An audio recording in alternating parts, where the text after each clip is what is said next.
Hello again everybody, it's me, Madame Macabre, and welcome to another video.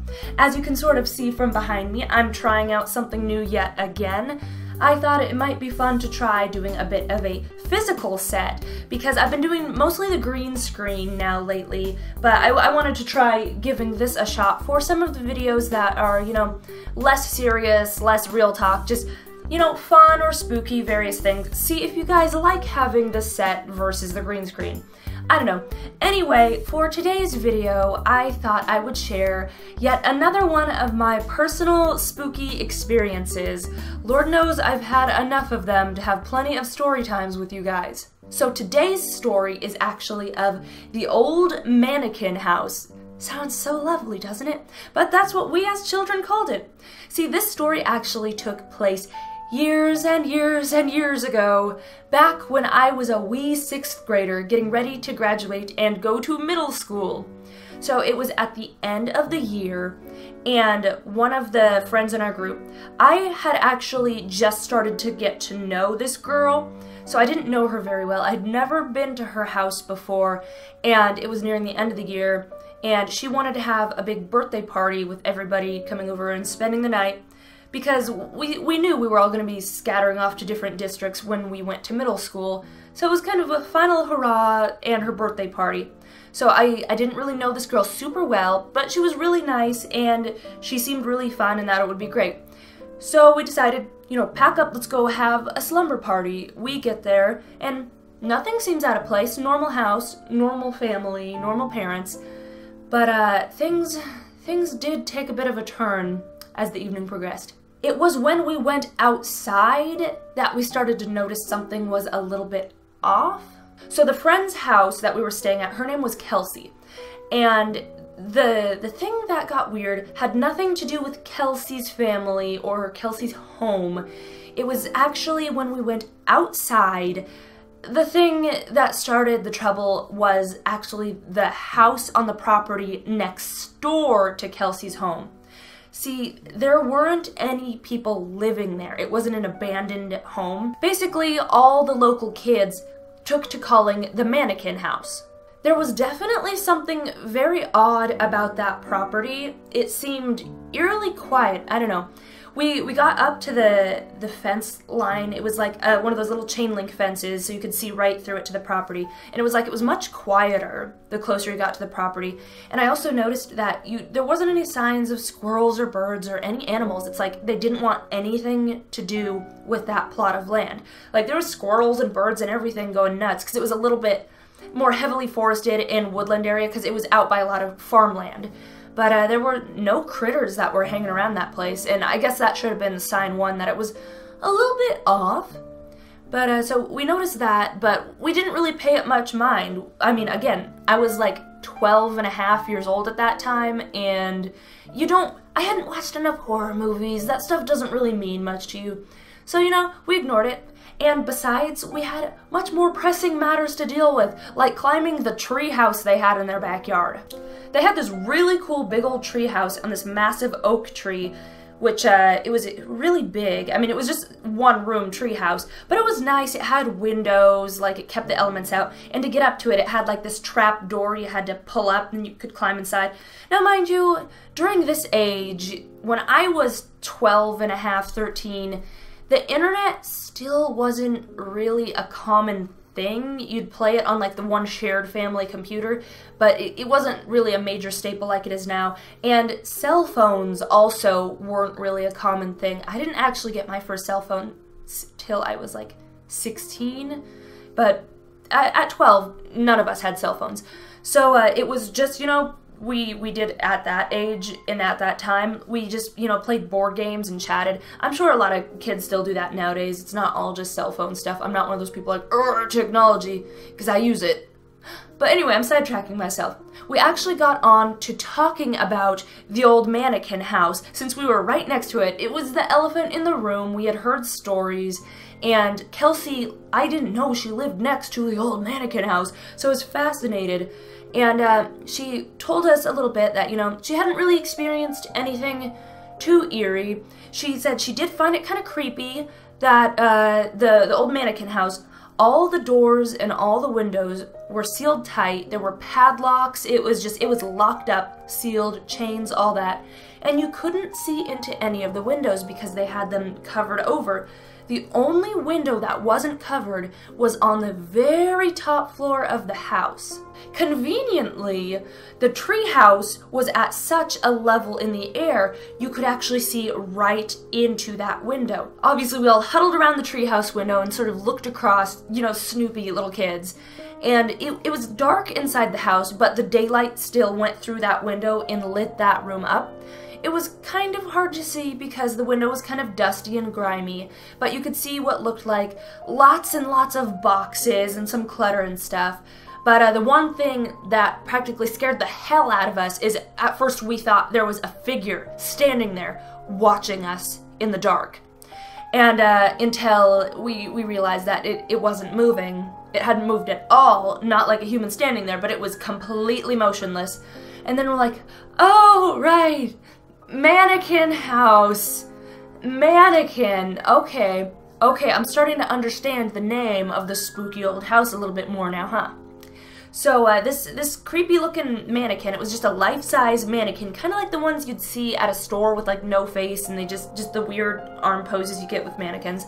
Anyway, it was really far at the back end of the room. You could just barely see the silhouette of it because it was far enough away from the window, not a whole lot of light was catching it. And obviously we're like, spooking ourselves a little bit talking, but nothing else creepy really happened, so we sort of forgot about the mannequin house and went back to our talking, playing our games, our, you know, I dare you, who do you have a crush on, all that sort of stuff going on. And we stayed out there and had a blast until it started to get dark, and we knew that we were gonna have to head in soon because we didn't want to get in trouble with her parents, and we still hadn't had dinner and all that. So we started packing up all the games and cleaning up the mess, and it wasn't until we had actually started to pull up the trapdoor to leave the treehouse that we all just froze in our tracks. It was the weirdest thing, and it's still today, it's hard for me to describe, because we heard this very strange sound. It was like very distorted, sort of strained music, almost like one of those really old pianos. I don't know quite how to describe that particular sound, but if you've heard a very, very old piano, they have a very distinct sound to them. And we heard a bizarrely just strange kind of eerie piano music, very faintly. And we're looking around trying to figure out what's going on, because again, this was before we had cell phones, so it's not like somebody's ringer was going off, and there was no radio, nothing that was causing it. It wasn't until we huddled up around the treehouse window once more and looked across, put our ears against the little treehouse window, that we could hear it better, and we realized that the music, it was coming from the mannequin house. And that was strange because, once again, the mannequin house was padlocked shut. There should not have been any way for anyone to get in there, and there was nothing in there that would be creating old piano music, and this is not something Kelsey had ever heard before.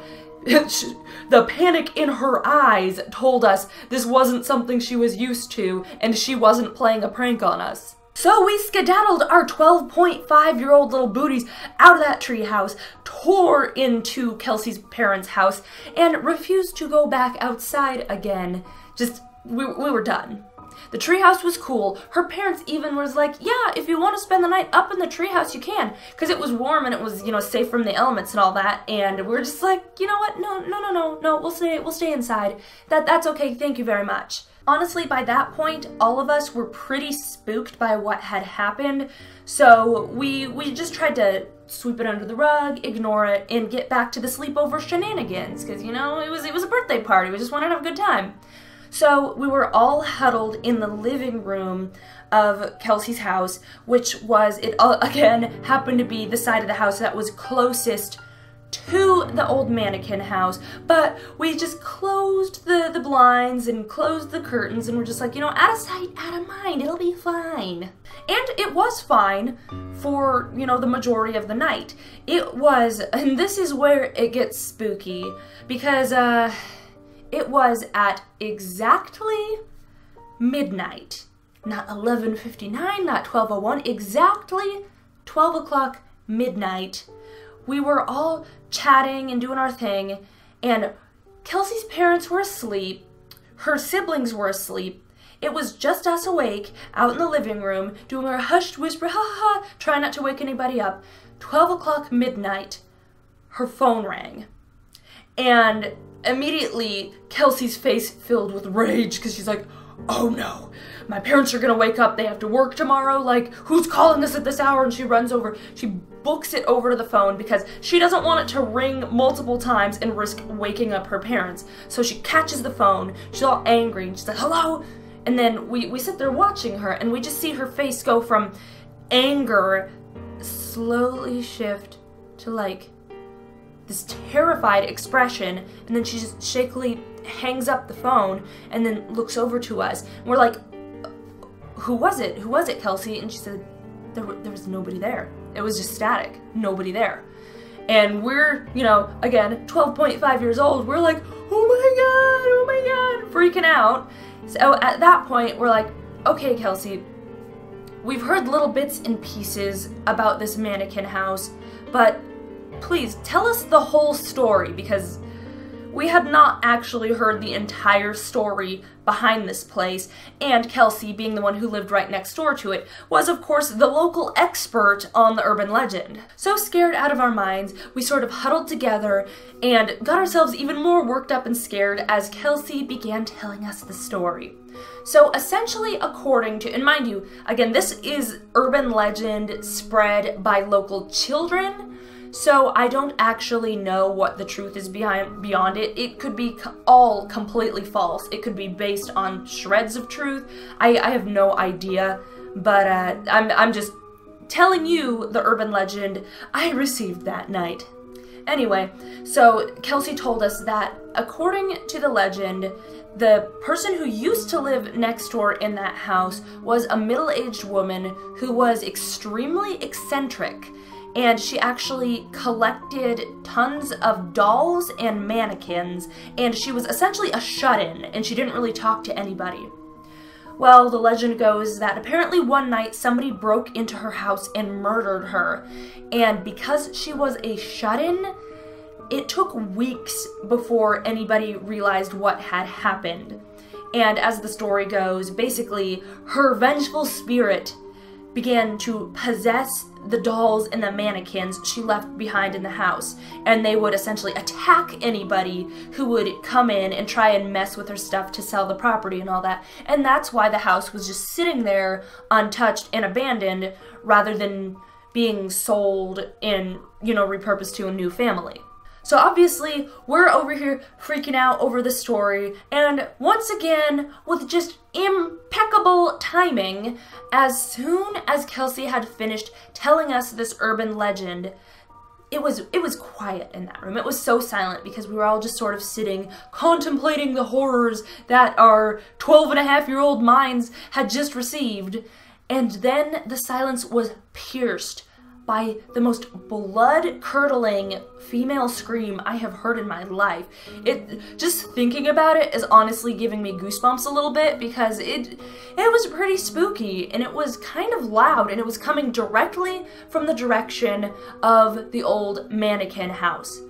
Now at this point, we just completely, we just lost it. We were in hysterics. Her dad woke up and came out and was like, what's going on? And we're just like, the ghost in the Mannequin house.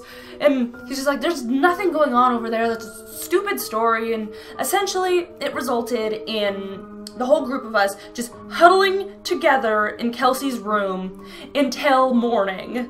It wasn't until the sun had risen the next day that we felt brave enough to go back outside once again. Our parents were on their way over to pick us up, and we wanted to go hang out in the treehouse one more time before we had to go.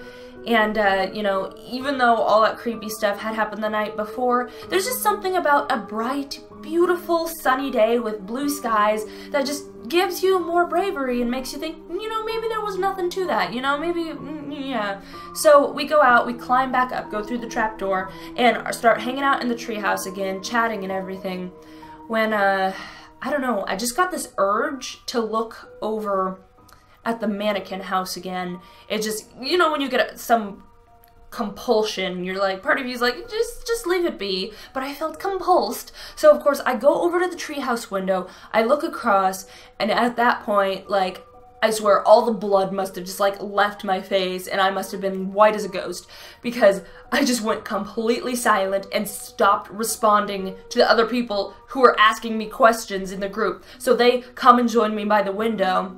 And one girl, Sarah, she just like screamed because you guys, you remember how we could see in that window. It was dusty and grimy, but we could see through it. That mannequin that was back in the shadows that, you know, you could just see the outline of, it was directly against the window. And the padlocks had not been removed. That place was still sealed up. So obviously, like, we were done in the treehouse. We went back in, and honestly, once my dad picked me up, I never went back to that property. I mean, it was close to the school year ending, and I doubted I was gonna go back over there anyway because we were in different school districts at that point, but it's not something I sorely missed the opportunity to go back to, you know? But, so yeah, that was my experience with the old Mannequin house. Now that I'm older, I can look over this, and I can see there being two possibilities for what was going on here. The first, if you want to go straight up the ghost route, maybe there was some truth to that old urban legend, and it was the old eccentric homeowner possessing the mannequin and, you know, screaming in the middle of the night and just messing with us kids because, you know, damn kids, get off my lawn. Or the second option is that it was nothing paranormal, but instead, perhaps people had just found a different way to break into the house. But that is just as creepy in its own regard, because when you break it down that way, who was in that house at midnight screaming bloody murder? Not like a joke scream, but like fear for your life screaming bloody murder. To me as an adult, that's even more of a creepy thing to think about than the possibility of a ghost. But I don't know. What do you guys think? Have you had any experiences with creepy old haunted houses down the lane? Feel free to share your experiences in the comments below. I hope you guys enjoyed this video, and if you like this new setup, let me know as well. If you're new here, I do new videos every Monday and Friday, and sometimes Wednesdays too, like today. And if you'd like to join the family, you can go ahead and subscribe. Anyway, I will catch you guys all next time. That's all for now. Bye-bye!